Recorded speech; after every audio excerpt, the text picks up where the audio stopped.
What's up mga boss? Yan, good morning, no? Yan, may tumitila pang manok. So, yun, may natapos tayong unit, may na-upgrade tayong unit dito, no? So, this is East Crane na 342 KS3 na stoner rifle, no? So, this unit is fully ambidextrous, no? Ambidextrous, ibig sabihin, pwedeng pang left-handed, pwedeng pang right-handed, no? So, yung controls niya, no? So, switch, yan, yung magazine release, yan.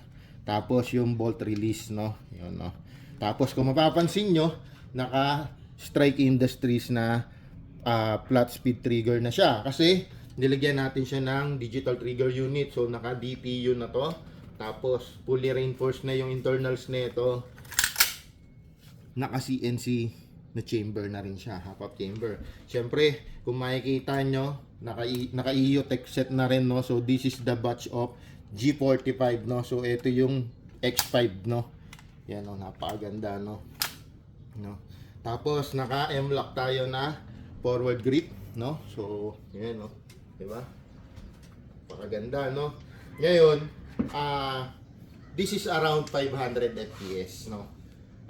Current setup ng inner barrel stock lang siya. So 280 mm. Ngayon, ano ba yung benefits nung pag-upgrade ng inner barrel, no? So isa yan sa pinaka-importante kasi ang benepisyo nito, by the way guys, I'm holding edgy collaboration with Savage Airsoft na inner barrel, no? So yan, this is 6.01 455 mm, no? So malaki yung idadagdag natin, no? Ayan, no? Ang haba, no? So what's the benefits? Syempre mag-additional to ng power, sigurado yon. So sa FPS magi-increase, no?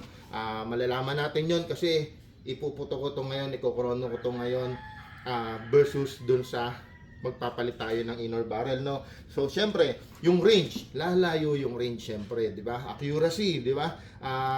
Syempre mas accurate na bawat bitaw, no? Kasi nga naka aftermarket ka na. By the way guys, Edgy is Filipino made, no? So local brand pero well known international. Syempre kinulab mo pa kay Savage Airsoft is well known international, no? So yun, paano yun? Kasi hahaba, di ba? Hahaba yung inner barrel. Ngayon, kailangan natin mag-cover. So, we are using suppressor, high suppressor, no? So, yan. Okay? Magiging ganyan na siya. No? So, yun. Kaya kung mapapansin nyo, yung ibang malalakas na airsoft unit, naka-suppressor, pwedeng kinover nila yung inner barrel, no? So, ngayon, check natin para pakita ko rin sa inyo kung ilang FPS yung nadagdag using that Edgy Savage inner barrel, no? So ngayon chrono check natin to. Okay, firing. So 505 FPS, no? So yan. Yan, 508 FPS. So 515, tumataas na siya. Okay, tapos full auto natin para makita natin yung grabe, oh. 506 at 21.4 RPS or rate of fire, no? So yan, no? Tumataas na kagabi nung pinuto ko to, nasa 490 lang to. Oh, bakit ganon? Bakit siya tumataas? Kasi naging effective na yung silin niya, no? Yung pagsiselyo nung hangin, no? So yun yung importante kasi sa mga unit natin. Kung makikita nyo, sobrang consistent niya. So asahan natin na maganda talaga performance nito, no, sa laro or sa kung paano mo siya gagamitin. By the way, yung mga ganito kataas na FPS, ginagamit na siya as DMR or marksman rifle. Ito na yung mga allowed sa game site na walang full auto, no? Pero etong unit na to hindi siya ilalaro, no? So yun, shout out pala sa ating kaibigan, no? So yun, banggitin ko lang, big shout out kay boss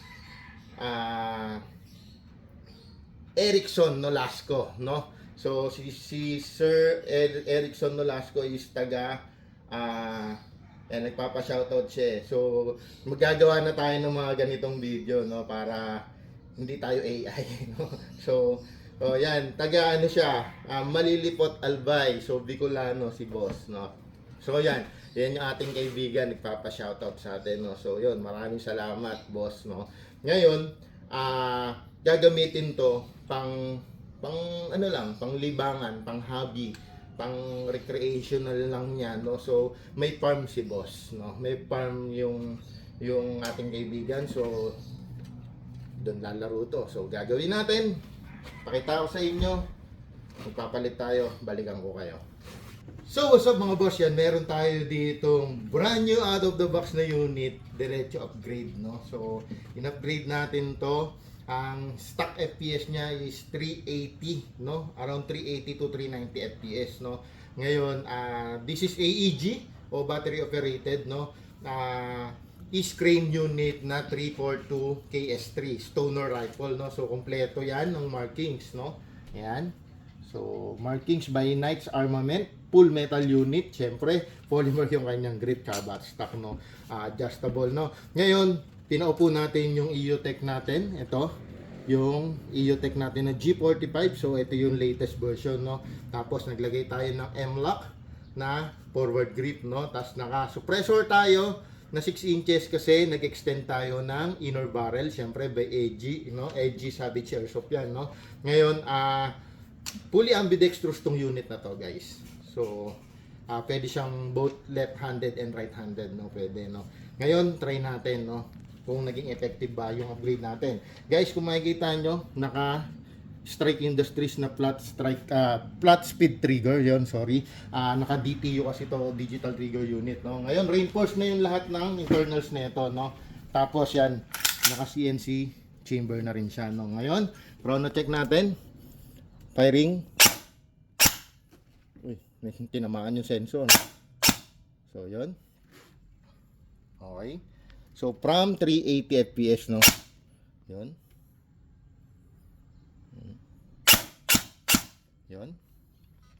Full auto natin, guys, para makita natin, no. Yon, no. Grabe. 19.6 ang rate of fire, 558 ang FPS. Grabe, oh. So yan, no. So safe na safe siya i-full auto, no. Kung nakikita nyo, dinidiin ako yung full auto, no. Kahit ganyan yung FPS nya, kahit ganyan kalakas, kahit ganyan yung ROF nya, safe na safe siya gamitin. Wala kang iwo-worry, no.